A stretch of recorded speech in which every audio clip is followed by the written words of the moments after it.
Hello, it's me again. Today I'm going to talk about changing realities, how we start to see the world differently. Um, so, the first person I'm going to talk about today is Dwayne Michaels, who was very influenced by, as you can see here, Rene Magritte, the painter, who used multiple points of view to challenge the photographic veracity. This is work that's more in the 70s when the Vietnam War ends. Watergate starts, the 60s activists, psychedelics, hippies, hard rock that gives way to these new sort of disco sounds. So it says the world is moving very fast now. As you can see, this is a Magritte painting. So in this early image, Dwayne Michaels is using these double exposures to play with this ideas of surrealism.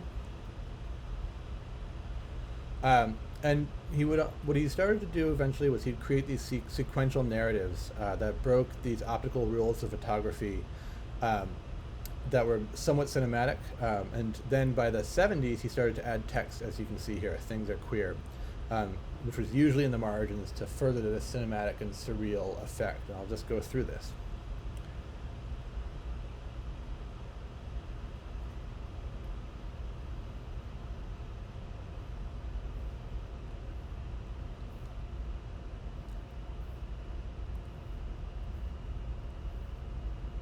So as you can see there, it's a cyclical sort of narrative that brings us right back to where we started, and that's presented as one piece, right? So in I believe it's 9 images, we get this whole story, such as in this, which is this idea that's using physics theories such as Schrodinger's cat, the theory that a cat, a flask of poison, and a radioactive source are placed in a sealed box.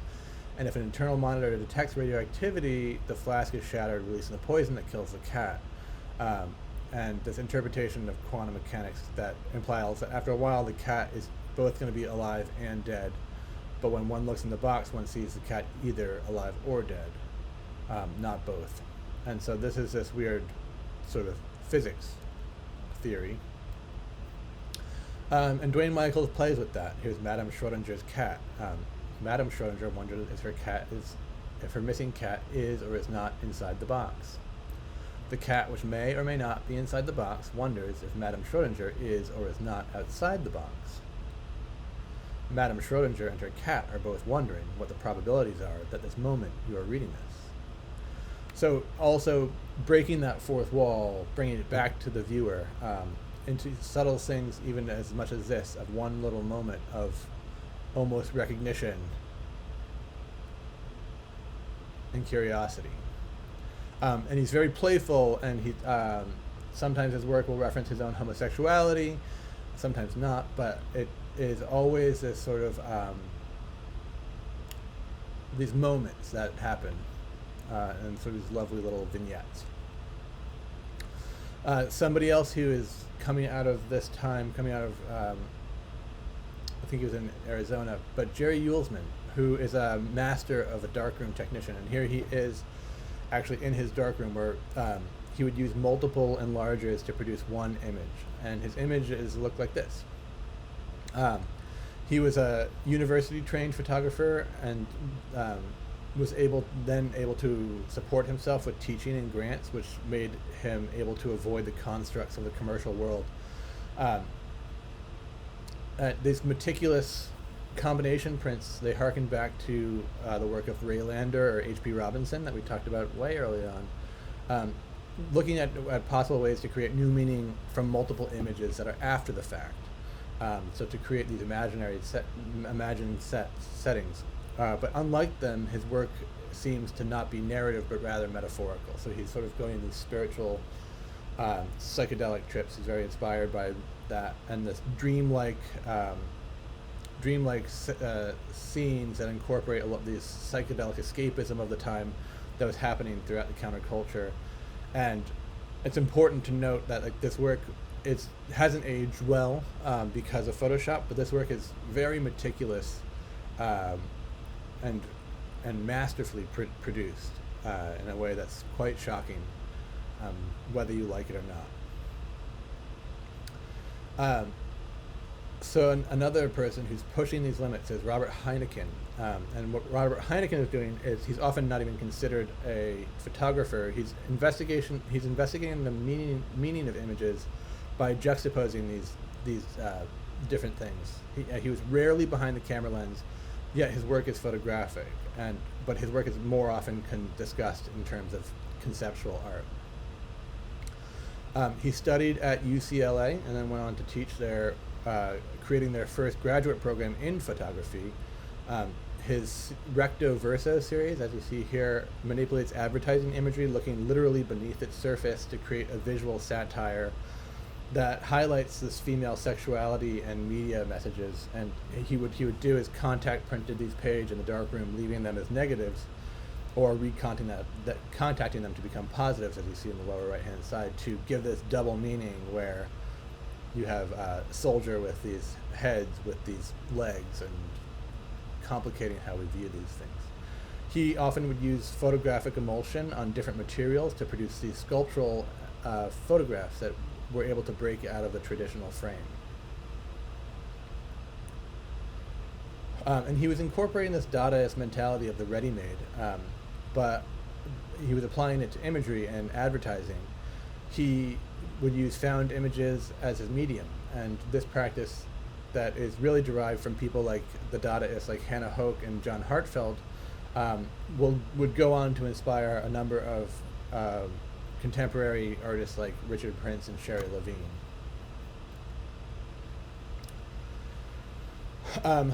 Another thing that's happening in this time in the 60s and 70s is people are going back to use these old processes to create new and meaning. So in the 60s, it's coming mostly out of Rochester and spreading to places like UCLA with people like Robert Fichter, who is breaking the confines of what the photographic medium means. He starts to make images that are more about process than content, using antiquated methods like cyanotype and gum bichromate, as you see here, as well as embracing these lo-fi materials and mistakes, such as double exposures in a toy Diana camera, which is a little plastic camera, and a shitty Verifax copy machine, which is a pre-Xerox copy machine. B. Nettles is pushing these limits by going backwards in the photographic practice and making them contemporary. And in 1977, she published a guide to alternative processes called Breaking the Rules, a photo media cookbook. She's known for her experimentations with alternative processes and utilizes several photomechanical printing techniques such as photolithography and silkscreen. And her work tackles issues of family relationships woven together with mythology and natural history, often in these dreamlike juxtapositions. And like many feminists of the time, she used her own body to explore the ways in which personal identities also reflect personal and social realities. Betty Hahn is somebody who's using these new materials such as fabric and textile arts to create a counterpoint to these popular glossy prints, so breaking out of what a photograph should be. And then people like Joan Lyons, and this is a self-portrait, and you can see it's offset lithograph from a Xerox master, and she's an important figure in this group that's coming out of Rochester, because there's a visual studies workshop, and she said it starts the Visual Studies Workshop Press in 1972 that starts to produce artist books, and very specifically producing work that's meant to be looked at in a book. Her partner Nathan Lyons, who is I mentioned him in the last lecture, he becomes kind of a quiet tastemaker in the world of photography. He founded the Visual Studies Workshop in Rochester, which has a graduate program, still is there, and he directed it until his death a couple years ago in 2016. He would go on to he was best known for the Visual Studies Workshop. That's sort of what his major mark is. He also started the SPE conference. This is the Society for Photographic Education, which happens every year in a different city. That's where I was in Houston. but he was also a prolific artist himself, making these sort of traditional photographs. But he was very involved in the idea of sequence and how one can redirect another or open it up to new interpretations. Thomas Barrow had been at the forefront of this generation of photographers who came of age during the 60s counterculture, and worked with numerous experimental processes, including this, which is in the 70s, which is called his Cancellation series, in which he manipulated his photographs of buildings and urban landscapes and destroyed the negative using a pickaxe to manipulate it before printing, so actually destroying an image to produce an image. He would utilize different mediums such as spray paint and builder's caulk to disrupt the pictorial image, often deconstructing and reassembling his prints to draw attention to the materiality of the photograph.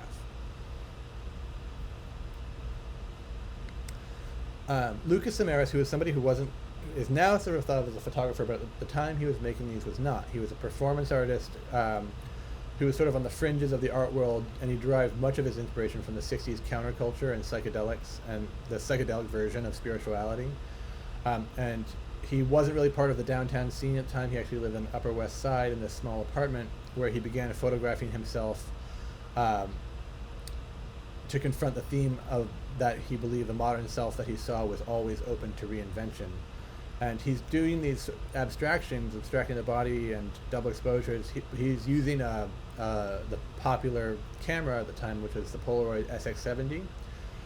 And he used colored lights to create these psychedelic effects, and the slower development times of the SX70, which in the time that the Polaroid was being developed, you had a few minutes where you could actually move the chemistry around to distort it and create these new ideas. So he's using that as a way to create these new meanings of what self-portraiture and how we can view ourselves. Although one critic called his work, called him the artist laureate of narcissism, because so much of his work is self-portraiture.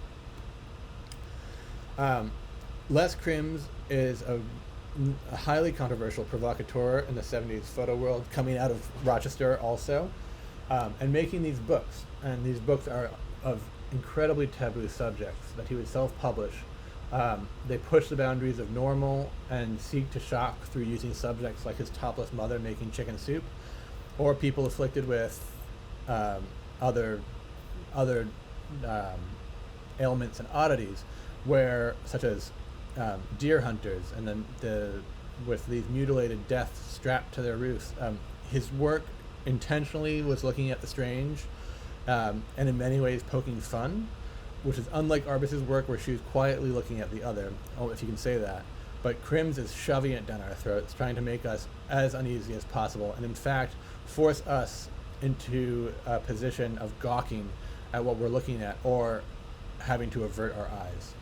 So he forces us into be this viewer in a world that is perhaps uncomfortable. And this work will give birth to a school of younger artists seeking to visualize their inner fictions, which is what he's doing, and to be able to depict work that is not pretty, making work that it is more confrontational in its approach. In this work here, which I cannot pronounce it, Ficht Crypto Crimsographs, he's using the SX70 camera and manipulating photographs to create an odd and disturbing fiction. So using the same technique that Lucas Samaras is, but creating these other psychedelic worlds that are more disturbing. Ralph Eugene Meatyard is a sort of considered an outsider artist by most. He was an optician who began photographing in the 50s. He took a series of workshops with people like Van Darren Koch and Minor White, which led him to become interested in the Zen philosophy. And this is work from this book called The Family Album of Lucy Bell Crater, who was his wife, wearing a mask in these sort of snapshot poses that are these disturbing images of normality or abnormality. he worked throughout the 60s, but he never garnered much attention until this book was published. And in many ways, what this work is trying to do, it was sort of a counterpoint to Steichen's The Family of Man, where he's exploring this sort of Southern Gothic idea that the world can be a frightening and unseeable and unknowable place.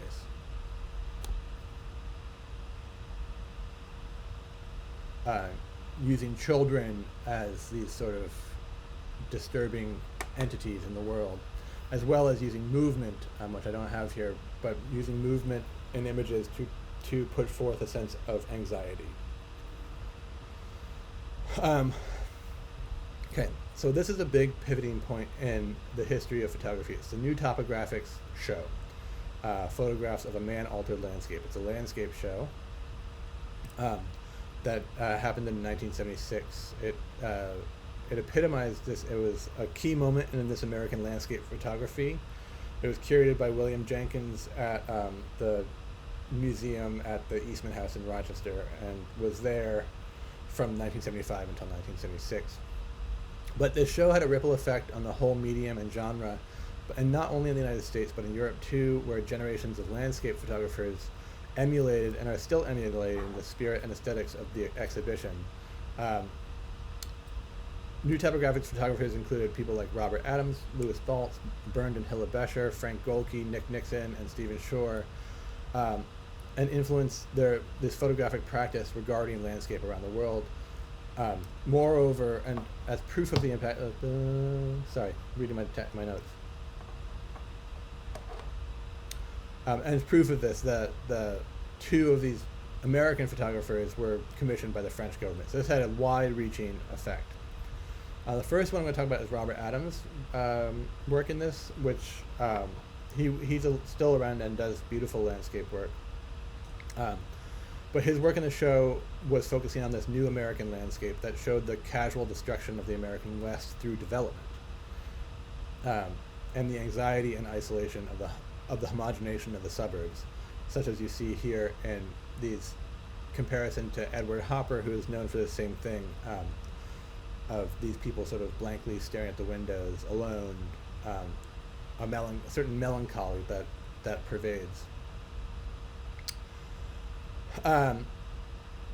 Using the sort of great Western photographers like Timothy O'Sullivan and Carlton E. Watkins as a counterpoint, Adams is focusing on these man-made impressions on this formerly pristine earth. And sort of similarly, Louis Baltz is presenting this new American West as an overly ordered graphic landscape. Using minimalism to draw this stark critique of a booming consumer landscape, he's photographing big box stores and signs, but creating an abstraction through minimalism to never give us a detail of what these places are, but rather to create these sort of new minimalist sculptures in the landscape.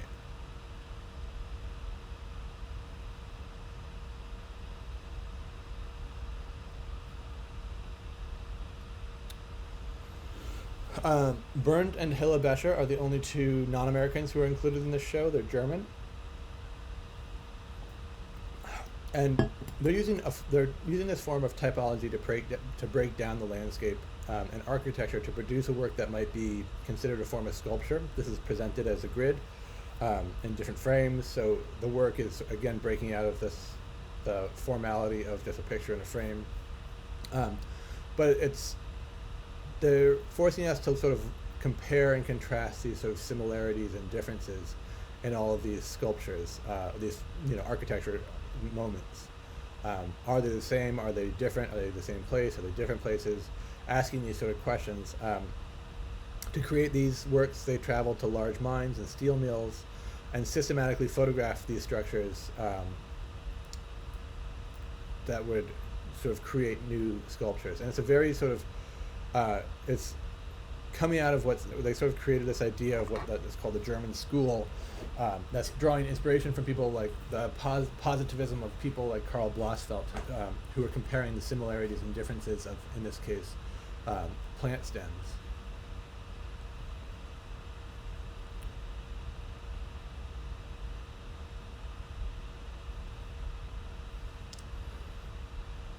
Joe Deal, somebody else who's in this show, is repudiating the tradition of the romanticized landscape that photography um, is to focus on a detached exploration of human development and man-made structures within nature.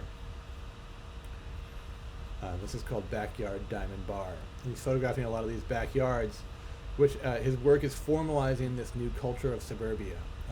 Without offering any specific humanity, the rigid lines of this constructed space are creating this graphic view of these sort of empty areas that are designed for comfort but yet show nobody. Which is very different to somebody like Bill Owen's version of suburbia. This is a project called Suburbia. Bill Owen, he was a newspaper photographer from Livermore, California, and he started photographing the people in his town at Livermore, California. It purported to be a neutral document because he lived there, but in his process, selection and juxtaposition of the imagery, and you would also have comments from his subjects. It offers a firm critique of a place full of abundance, but lacking focus and a historical identity, no real historical identity.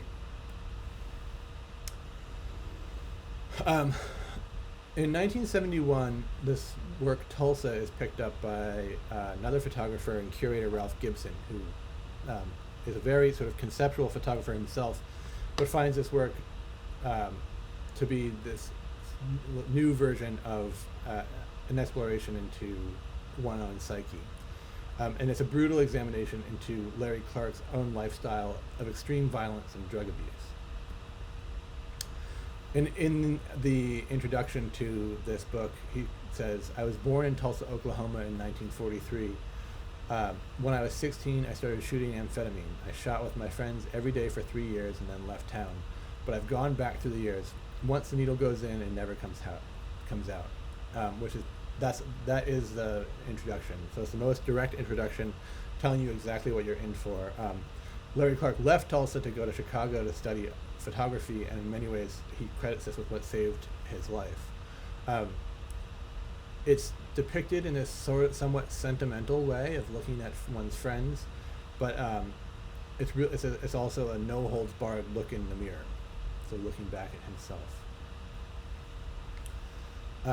And this sort of sex, drugs, and violence were captured in these raw, grainy monochromes that define this confessional style that would open up new possibilities for how the snapshot could be used, the snapshot aesthetic could be used for these diaristic purposes for generations of artists, from Nan Goldin to Ryan McGinley and dozens and dozens of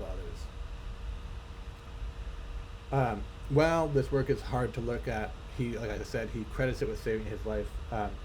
He sort of was hung up on this idea of youth, that sort of the dark side of youth, and his next work, which came out 10 years after this because he was dealing with his own heroin addiction, was called Teenage Lust, which similarly focuses on the darker side of this youth, but from outsider's perspective, as he was no longer a kid.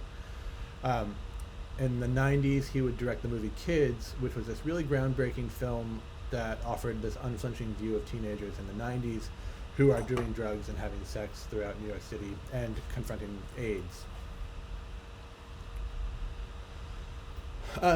So color, we've mentioned color before, but it's not really until this time in the 70s when we start to see color emerging as an artistic process.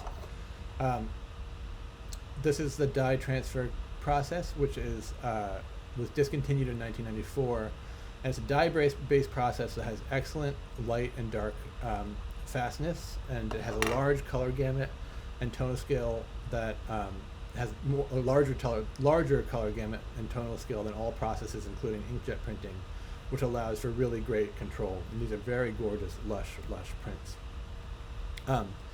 The first photographer I'm showing you here is Stephen Shore, who was part of that new Topographics show, the only color photographer in that. And this first work is that his groundbreaking work is called American Surfaces. And as he says, it was a recently shown at MoMA again, and he wrote about it again. He says, "It began as a road trip. My idea was to keep a visual diary of meals I ate, people I met, televisions I watched, motel rooms I slept in, toilets I used, as well as the towns I would drive through, and through this visual diary and series of repeated subjects, build a kind of cultural picture of the country at the time. So, looking at things that are sort of not important. He goes on to say, but I had something else in mind at the time, which was I wanted to take pictures that felt natural. I think everyone is familiar with the fact that they often write in a different way than they speak, and that their writing can sometimes seem more stilted and even use a different vocabulary. And I wanted pictures that felt as natural as speaking. At random moments, whenever I thought of it, I would take what we would call today a screenshot of my field of vision. What was I looking at? What was the experience of looking like? And I used that as a reference of how to make a picture rather than the more conventional language about how a picture is supposed to be constructed.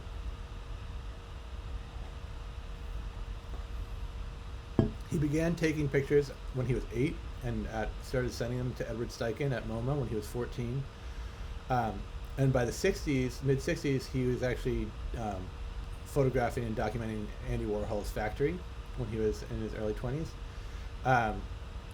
So he got his start shooting in black and white, but took up color in 1973, helping to establish it as a valid medium.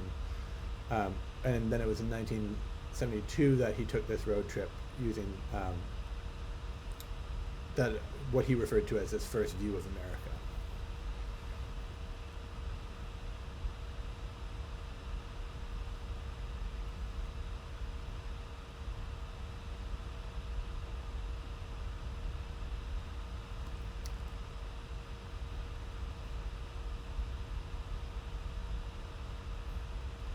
And his next body of work, he changed pace.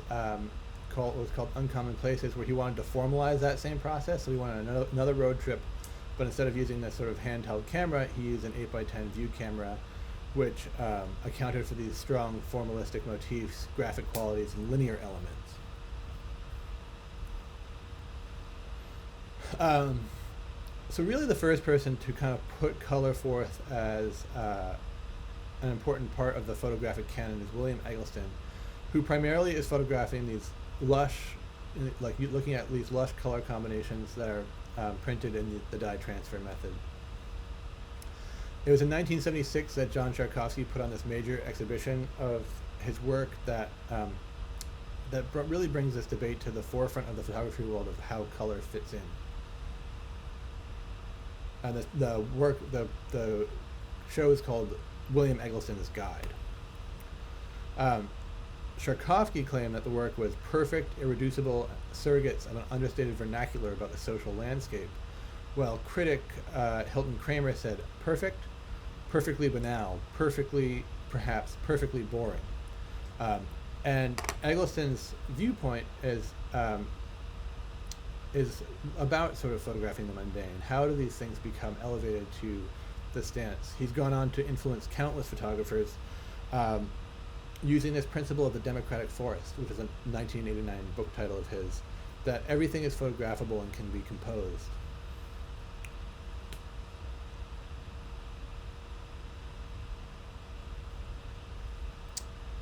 And his work indirectly raises questions about interpretation and response to the image, asking if these questions belong solely to the viewer or are they a shared concern between the maker and the viewer?